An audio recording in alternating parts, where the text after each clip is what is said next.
another great moment of "you're going to miss me."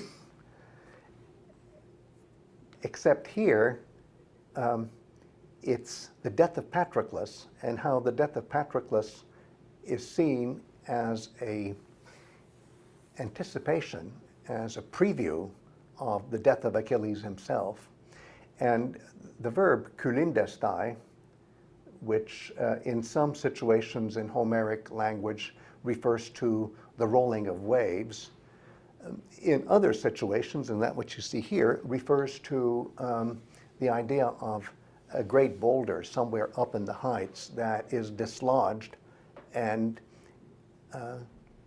starts teetering and then just falls over and starts rolling downhill, and then look out for whoever is at ground zero. And so that's what's happening here.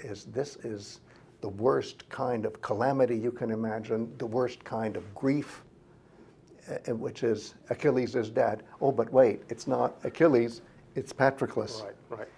He's best of the Achaeans because if Achilles is not in the action, then Patroklos is the best of the Achaeans. And in this announcement, the speaker actually has to say, I mean Patroklos. Yes, to define which of the best. But then you have that big statement, and the Achaeans will have a great longing, pothē.